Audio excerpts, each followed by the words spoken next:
I will never not be excited about new lesbian horror movies.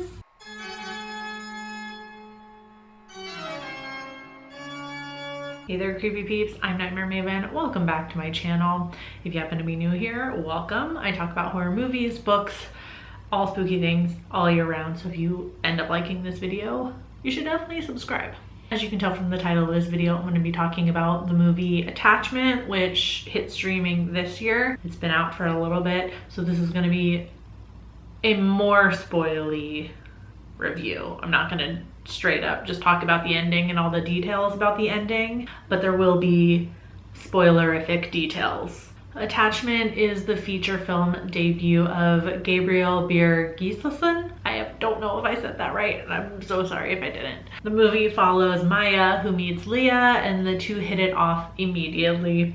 During your typical lesbian weekend-long first date, Leah has a seizure and ends up breaking her leg, which sends her back to her home in England to recover, and Maya follows and meets Hannah, Leah's overprotective mother. Attachment is such a refreshing take on the typical possession horror movies you see, which are largely steeped in Christianity, where in this case we have a dybbuk, which comes from Jewish mythology and is believed to be the dislocated soul of a dead person that manifests as a malevolent possessing spirit. What I really like about this movie is the layers that are carefully and what seems like purposefully removed at just the right time in the movie. And even though the mythology of these two stories is completely different, Attachment reminds me a lot of The Changeling by Victor LaValle, in the way that both reveal information at just the right time to confuse you, throw you off your game, and make you question who the real villain of the story is.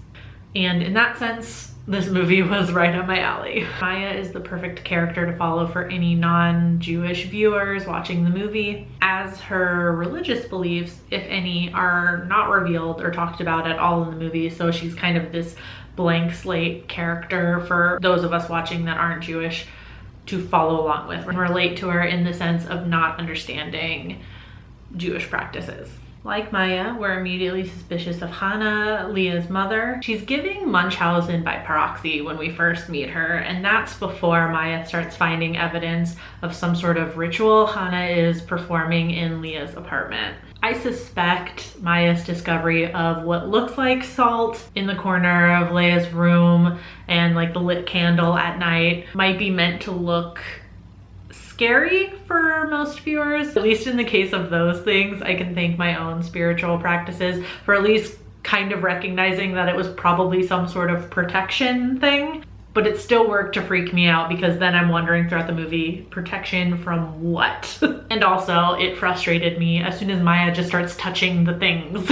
But the idea of the dybbuk was really the only thing that was semi-familiar to me in this movie. I do remember the internet freaking out over the whole dybbuk box thing that inspired the movie The Possession, which I've never seen actually. Obviously the whole dybbuk box thing was a hoax, and further research about the dybbuk reveals that it's a little nonsensical based on the behavior of the dybbuk and according to the mythology what the dybbuk does, that it would inhabit a box.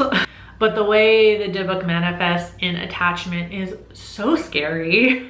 It was very subtle at first, and it looks like seizures at first glance in the film, which is another misdirection leading us and Maya to believe Leah just needs medical attention. Really appreciated the lack of like wall climbing and CGI facial distortion that often make their way into possession movies. The way they portrayed the possession was super realistic. It was subtle, it was understated. It made me believe that possession was a thing that could actually happen in real life. The scares were also really subtle and understated, which if I had to choose, I prefer the more subtle scares, I suppose. And even when they built up to a climax at the end of the movie, it still wasn't as bombastic as other possession movies that I've seen. I was just really impressed by how subtle they made everything.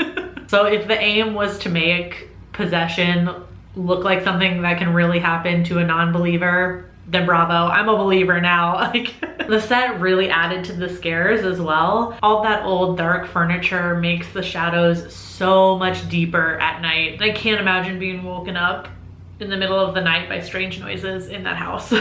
And also, bravo for morally gray characters. Find it more compelling when our protagonists don't fit cleanly into like the villain and the hero boxes. Hannah means well, but not telling Leia what's going on, at least as she got older, was not the right move, and it led to this massive misunderstanding with Maya in the end. With Maya, I have to admit she's a bit more than morally gray, at least in my book. The girl gives herself an allergic reaction in order to make it seem like it was Hannah intentionally giving her an allergic reaction so that Leia will run away with Maya. Like, bitch, that's emotional manipulation. It's for that reason that I am conflicted about the ending of this movie. I'm really excited to hear what y'all think in the comments. And I do know I have a lot of viewers that are also part of the LGBTQ+ community, and this bit of information I'm about to share is important to a lot of us when we go in to watch a queer movie. So, quick spoiler, yes, both queer women make it to the end of this movie, and it has a happy ending, question mark. I still think Maya is sus. Maybe that's just me. If you ended up liking this video and you're giving it a thumbs up right now, which you totally should, I feel like you should just subscribe too. Become a creepy peep today. It's completely free. I will see you guys very soon with a new video. Until then, stay strange. Bye!